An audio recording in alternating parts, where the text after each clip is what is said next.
Pues bueno, también lo que hemos visto en estos días, Sobed, tiene que ver con las protestas, cómo se han organizado los connacionales allá en Estados Unidos para tratar de hacerle frente a todas estas, perdón, deportaciones masivas que intenta implementar el presidente de Estados Unidos, Donald Trump, y que ya están ejecutándose. Y desde California a Nueva York, en varios estados se han reportado cierres de comercios para apoyar la campaña Un Día Sin Migrantes, que va en contra de las políticas de deportación del presidente Donald Trump. Para hablar más sobre este tema, invitamos en este espacio a Jimena Bustamante. Ella es integrante del Fondo de Mujeres Indocumentadas y le damos la bienvenida en este espacio a Jimena. Muchísimas gracias por atender esta entrevista, Jimena. ¿Cómo estás? Bien, gracias. Gracias por invitarme. Pues bueno, me gustaría empezar esta plática preguntándote cómo se ha dado esta organización para tratar de hablar de las protestas que han surgido desde el domingo, lo que vimos en Los Ángeles, lo que hemos visto con el cierre de comercios y esta campaña de Un Día Sin Migrantes. ¿Cómo has visto estos resultados y la manera en que se han organizado, Jimena? Bueno, creo que las imágenes que han estado circulando, especialmente de la protesta en Los Ángeles, son muy impactantes, ¿no? Porque es una protesta muy numerosa, donde se combina, por supuesto, el rechazo a las políticas migratorias de Donald Trump junto con el rechazo hacia la política exterior, específicamente hacia México. Hubo también otras protestas en varias ciudades el día sábado, pero creo que la de Los Ángeles fue la más notoria. Y también empezó a circular un llamado, como señalabas, a Un Día Sin Inmigrantes. Eso se celebró el día de ayer, bueno, del 3 de febrero, lunes 3 de febrero. Y creo que el éxito de esta convocatoria varió mucho por la ocasión. En una ciudad tan grande como Nueva York realmente ha sido muy difícil ver el impacto. O sea, escuchamos de diferentes negocios y personas que individualmente iban a decidir no trabajar, pero no es algo en el que pudieras ver la diferencia simplemente al salir a la calle. Me parece que en otros lugares fue más notorio, sobre todo creo en pueblos pequeños. Eso estaba escuchando por parte de diferentes paisanos, que en comunidades muy pequeñas sí hubo sí fue algo que se notó en términos de asistir al trabajo, de la operación de negocios mexicanos o incluso de que los niños fueran a las escuelas. Creo que lo que es muy importante señalar es que estas protestas que sucedan. Sin embargo, creo que suelen ser muy descentralizadas y surgir a partir de convocatorias de redes sociales. Esta protesta en particular, un volante empezó a circular en la costa oeste. Varias personas me estaban preguntando el día viernes sobre esto y en ese momento todavía no había llegado a la costa este, digamos, la convocatoria llegó hacia el domingo. Y creo que es muy válido que haya este tipo de protestas organizadas de manera espontánea. Sin embargo, creo que también nos tiene que llamar la atención sobre la necesidad de que el movimiento migrante tenga la capacidad organizativa de hacer propuestas y protestas concertadas, que creo que eso es un poco lo que nos está faltando ahora, que la gente se está lanzando a las calles bajo convocatorias que aparecen en redes sociales y sin embargo nos faltan todavía mecanismos para canalizar ese enojo y para canalizar esa energía en trabajo organizativo sostenido. Es un poco lo que le comentaba a sus compañeras de Dos con Todo que me entrevistaron recientemente, que realmente el movimiento de derechos migrantes ha perdido en mucha medida su capacidad de movilización de base. Se ha plegado mucho al aparato del Partido Demócrata y a una apuesta electoral que ha hecho que justamente pues ha participado en que lleguemos un poco a este momento y creo que es un momento en que tenemos que realmente cuestionarnos cómo hacer para tener acciones concertadas y sostenidas, no solo en las calles, porque esas son muy importantes, pero necesitamos el trabajo de base día a día de estar organizando a nuestra gente, de estar combatiendo la retórica del miedo, pero también las narrativas anti-inmigrantes dentro de las propias comunidades migrantes y racializadas. Jimena, ¿hacia dónde tendría? Dices, están trabajando para estas acciones concertadas. Hemos visto el brazo que han demostrado en las calles. Dices, tenemos que ir más allá. ¿Hacia dónde? piensan, no sé, en el peso que podría tener una representación política que en verdad representa los intereses. Se ha hablado mucho de cómo el Partido Demócrata no solo ha abandonado a su base laboral, tú mismo lo dices, también no ha acompañado las medidas de los migrantes. Cuando hablas que tanto con el expresidente Barack Obama como Joe Biden fueron donde se registran los mayores números de deportaciones. ¿Hacia dónde tienen que llevar ese trabajo de migrante agrupado hacia la arena política, hacia el activismo? ¿Hacia dónde crees tú que sea necesario para poder ir trabajando la agenda que es la que está pendiente y esta representación de sus intereses? Pues mira, yo soy parte de una organización feminista de base en la ciudad de Nueva York, entonces te voy a contestar desde ahí. Nosotras creemos que se tiene que construir desde la base, que muchas de las organizaciones más grandes de derechos migrantes han estado dispuestas a conciliar y hacer comparsa del Partido Demócrata. Y entonces cada vez que teníamos elecciones era un juego como de ahí viene el lobo, ¿no? De que, bueno, sí, es verdad, nos han estado deportando, han estado excluyéndonos de programas de beneficios públicos, de servicios elementales, pero los republicanos son peores, entonces enfoquémonos en sacar el voto latino. Y esto funcionó hasta cierto punto, pero como hemos visto en la última elección, incluso las propias comunidades migrantes que tienen, quienes tienen derecho al voto y dentro de la comunidad latina, hubo un voto muy importante por Trump. Entonces eso lo que significa, la manera en que lo leemos, proyectos como el que yo soy parte, es que necesitamos construir desde la base y necesitamos tener un horizonte en el cual no estemos dispuestas a conceder o a sacrificar a partes de nuestra comunidad por pequeños triunfos, que ese es un poco el juego que han puesto sobre la mesa tanto las administraciones republicanas como demócratas, es decir, ok, les vamos a dar esta pequeña concesión, por ejemplo, en su momento DACA, que como ustedes saben está en peligro hoy en día porque es el resultado de una orden ejecutiva, ni siquiera es algo que esté protegido en términos de ser una ley. Entonces, es una pequeña concesión a cambio de participación en el proceso electoral y apoyo del gobierno demócrata, a pesar de que eso implica criminalizar a todas las personas que no migraron de niñas, ¿no? Siendo pequeños. Entonces, ese juego ¿no? de intercambiar y decir, ok, esta parte de la comunidad es así, es criminal y merece ser expulsada y tratada como subhumana, y esta pequeña otra parte, esta sí es digna. Creo que ese es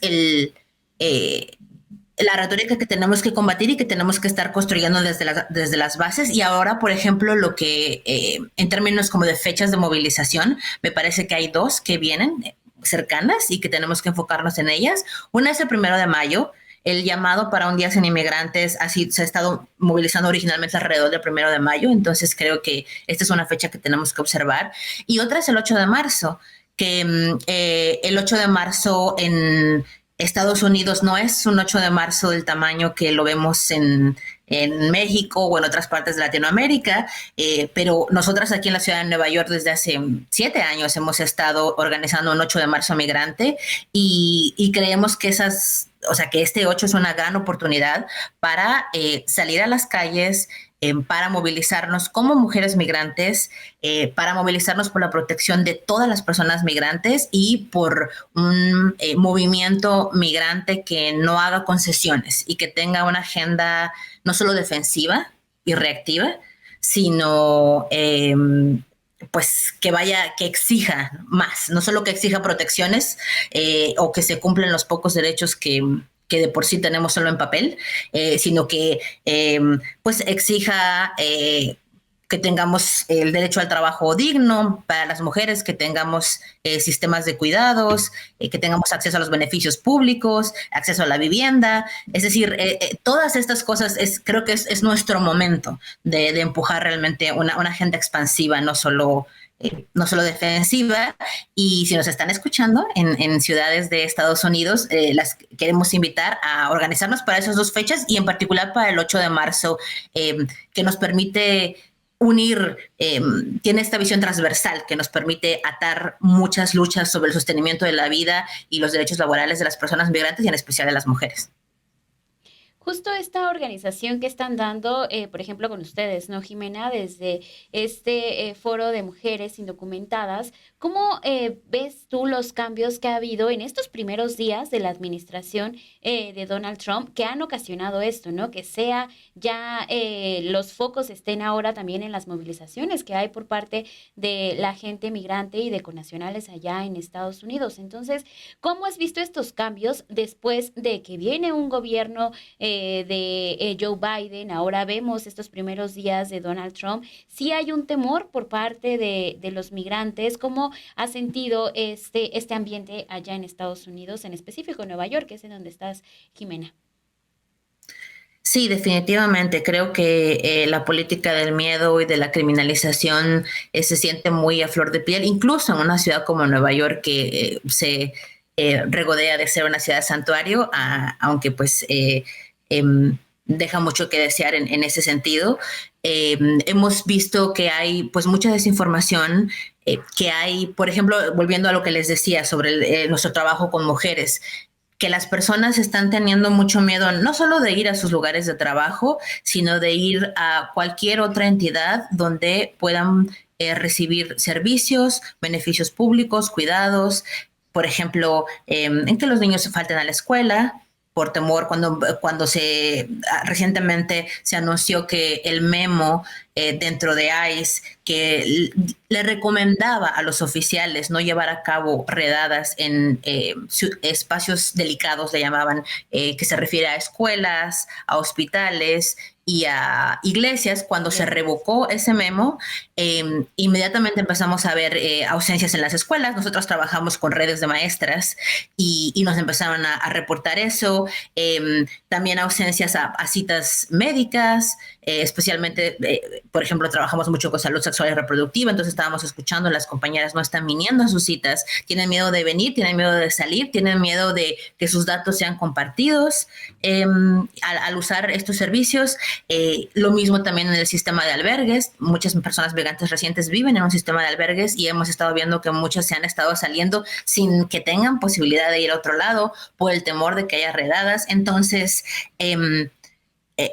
las consecuencias del miedo son devastadoras en términos del acceso de nuestra comunidad a los servicios, a los cuidados, y tienen todavía un efecto mucho más intenso en quienes usualmente están a cargo de asegurarse del bienestar de toda la familia y de toda la comunidad, que suelen ser las mujeres. Porque cuando las mujeres no se están cuidando, no están yendo a sus citas y no están llevando a los demás, esto implica un costo tremendo para ellas y para su entorno. Entonces, lo que nosotros hemos estado haciendo es enfocándonos en compartir información certera, en quizás también empujar un poco la narrativa de los derechos, porque se nos ha bombardeado con esta idea de que pues tenemos derechos aunque seamos personas indocumentadas, lo cual es muy importante, pero la cuestión es cuando esos derechos están en papel y en la práctica estamos viendo que no son cumplidos. Esto es un momento también de educación política y de toma de conciencia para nuestra comunidad, para decir, es que si no nos organizamos, pues no solo es de que nos puedan detener en cualquier momento y expulsar, sino que nos empujan más a las sombras, ¿no? Esto que siempre se dice en la comunidad migrante de vivir en las sombras, creo que es lo que se está sintiendo ahorita, que nos están empujando y que es momento de, al contrario, ¿no? De salir, pero de salir con la conciencia de que sí, que estamos en riesgo y que necesitamos organizarnos y también crear redes de cuidados, que eso es lo que nosotros estamos haciendo, de información y de cuidados, no solo enfocándonos en la acción de la migra, sino enfocándonos en cómo se pueden preparar las familias en el caso de un escenario como negativo de una detención, cómo se puede atender a las personas que llegan a ser detenidas y cómo ese proceso mismo de prepararse nos ayuda a ganar como conciencia política sobre la manera en que realmente no somos sujetas de derechos. Sí, combatiendo también con la organización, que eso es lo que me sorprende, ¿no? Que no, pese a que hay un temor de ir a las escuelas, de llevar a los niños a la educación, de que el migrante vaya al trabajo, se están organizando para salir y protestar. Ahí se juntan entre todos y se borra ese miedo o se trata de borrar. Claro, la cuestión es qué pasa luego en el día a día, ¿cierto? Porque digamos, salimos todas juntas, pero luego la gente tiene que regresar a las escuelas, a los trabajos, a los hospitales, y entonces para que esa energía y esa protección colectiva que sentimos cuando salimos juntas y juntos a la calle realmente se extienda en el resto del año, tenemos que tener un proceso de articulación desde la base, ¿no? Y de no solo reaccionar cada vez que nos dan golpes duros, entonces salir, sino si tenemos que estarnos preparando y te digo, sobre todo haciendo este trabajo político para unir a nuestra comunidad migrante que en este momento está muy dividida y como les comentaba, incluso una parte muy importante de la comunidad latina específicamente y de los hombres latinos votaron por Trump. Entonces, ese es un trabajo que tenemos que hacer en nuestra comunidad. No es nada más, es que viene a tocar la puerta. Es el vecino, es el esposo. Eso nos comentaban varias compañeras el día después de las elecciones. Hubo como círculos de apoyo y de discusión para procesar los resultados y nos empezaban a decir nuestras comadres, pues es que yo estuve todo el día en la casilla, ¿no? De observadora, luego regreso a mi casa y mi esposo me dice que, oye, pues, ¿qué crees que voté por Trump? Y entonces todas empiezan a decir, y lo mismo le pasó a Juanita, y lo mismo le pasó a Perenganita, estamos durmiendo con el enemigo, dijo una de ellas. Entonces creo que esto refleja, esta frase es como muy poderosa, porque nos refleja el tipo de trabajo que tenemos que estar haciendo. Es lo que te digo, no es nada más como salir a la calle, que es importantísimo, sino cómo hacemos este cambio en la vida cotidiana dentro de nuestras propias comunidades, incluso a veces dentro de nuestras propias casas. Me sorprende esto de lo que nos dices de darse cuenta de el trabajo que tienen que hacer dentro y a partir de estas experiencias, y es una pregunta que nos hacemos mucho, ¿qué es lo que lleva a este electorado de hombres, a latinos, de hispanos, mexicanos, demás, a votar por Donald Trump? ¿A qué lo atribuyen ustedes? ¿Sobre una cuestión de impacto mediático, de creer en verdad en lo que promete esta figura, desinformación, o qué es a lo que podemos atribuir este respaldo hacia un sujeto que abiertamente a lo largo de su campaña manifestó lo que iba a hacer contra los migrantes, con este discurso migrante que no se viene conociendo desde ahora, sino desde su primer, digamos, campaña y gestión, Jimena? Pues mira, no creo que hay como una respuesta sencilla, pero se relaciona con lo que les decía antes, que me parece que nos ha faltado una alternativa de izquierda real. No podemos decir que las administraciones demócratas y republicanas sean exactamente lo mismo, pero sí es verdad que ninguna ha ofrecido una alternativa real a la crisis económica que se ha estado viviendo aquí, al declive de las condiciones de vida. Después de la pandemia se habló mucho de la recuperación, ¿no? Esta promesa de la recuperación que nunca llegó. En una ciudad como Nueva York, por ejemplo, les puedo decir que el precio de la renta en los últimos 2 años ha subido 50% en promedio, en una ciudad que ya de por sí era de las más caras del mundo en términos de precio de la vivienda, y donde la mayoría de personas no son dueñas de su vivienda, sino rentan. Entonces creo que hay definitivamente este declive de las condiciones laborales, de las condiciones de vida, recortes a los servicios sociales y no hay un proyecto de izquierda que pueda canalizar esa frustración y ese enojo.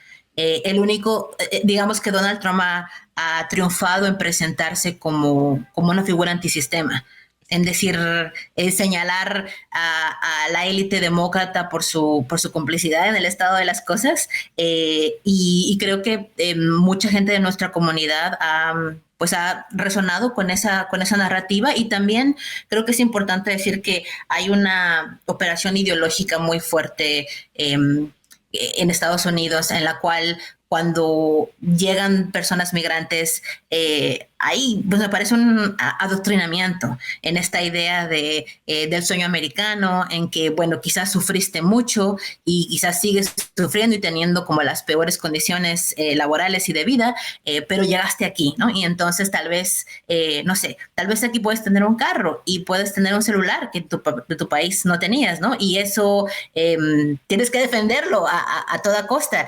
Y cuando empiezas a ver esta crisis sin fin, y por supuesto como comunidades migrantes racializadas, estás como en el fondo, ¿no? De la, o sea, donde están las personas más afectadas, pues a veces la narrativa ha sido tratar de pensar que tú estás del lado de los ganadores, ¿no? Que si encontramos a alguien que esté todavía peor, a quien podamos culpar de todo lo que está sucediendo, que esa va a ser la solución, ¿no? Que es como un juego de las sillas, ¿no? Que quien se quede sin silla. Pero, y eso les decía, es lo mismo, esto creo que tiene que ver con cómo se ha enmarcado también a la propia comunidad migrante, que hay un nativismo y un racismo dentro de las propias comunidades migrantes. Esta idea de que los criminales nos están invadiendo, siempre la figura del criminal va variando. ¿Quién es? ¿No? Por mucho tiempo los mexicanos fuimos como el epítome de esto, pero recientemente con el influjo de migrantes recientes de Sudamérica, eso se ha girado un poco esa narrativa. Entonces ahora es tú migrante que llevas 20 años aquí, mira a estos migrantes recientes que están pidiendo asilo y tienen permiso laboral y tienen acceso a algunos servicios sociales. Ellos están viniendo a quitarte tu oportunidad, ¿no? A dispuestos a trabajar por menos de lo que tú trabajas y trabajar legalmente como es posible si tú llevas aquí 20 años y además están cometiendo crímenes, están matando a nuestras mujeres, ¿no? Que esa es la narrativa. Entonces, creo que sí, que esto ha jugado mucho, ha tenido un papel muy importante para convencer a las comunidades migrantes que pueden votar, y especialmente a los hombres, de que apoyar una plataforma como la de Trump les va a permitir mantener las migajas que este país ofrece, ¿no? Honestamente. Y también creo que hay un asunto de masculinidad que quizás es una conversación más amplia, de también decir, bueno, sentir que si no puedes proveer por tu familia, que eres menos hombre, ¿no? Entonces, que esta crisis constante o estar desempleado o estar subempleado te reduce y que eso crea una serie de frustraciones que no tienen como una salida política organizativa. Entonces, se canalizan a través de esta narrativa de, bueno, vamos por todas estas personas woke, vamos en contra de las feministas, de las personas trans y de todos estos que nos están robando la oportunidad de tener una buena vida después de que nos hemos sacrificado tanto por llegar aquí. Pues hay muchos temas todavía que vamos a seguir conversando muy probablemente, Jimena. Esto, pues pareciera que ya llevamos varios meses Exacto. En el gobierno de Donald Trump y apenas van 15 días básicamente, ¿no? De que acaba de llegar al poder, pero los micrófonos siempre van a seguir abiertos para que seas también ese canal y esa oportunidad de que muchos migrantes que nos escuchan llegue este mensaje, sobre todo de que se sientan respaldados, que hay organizaciones como la de ustedes en donde pues sí están tratando de mostrar cuáles son los derechos que hay para los migrantes. Jimena, muchísimas gracias por estos minutos. Gracias, Jimena. Claro, y quisiera simplemente invitarle a reiterar la invitación a organizarnos para el 8 de marzo en nuestras ciudades, desde una perspectiva pro derechos laborales, migrantes y de las mujeres, y por supuesto para el 1 de mayo. Pues ahí está la invitación. Los micrófonos siguen abiertos. Que pases un excelente día, Jimena. Gracias. Gracias. Igualmente, gracias.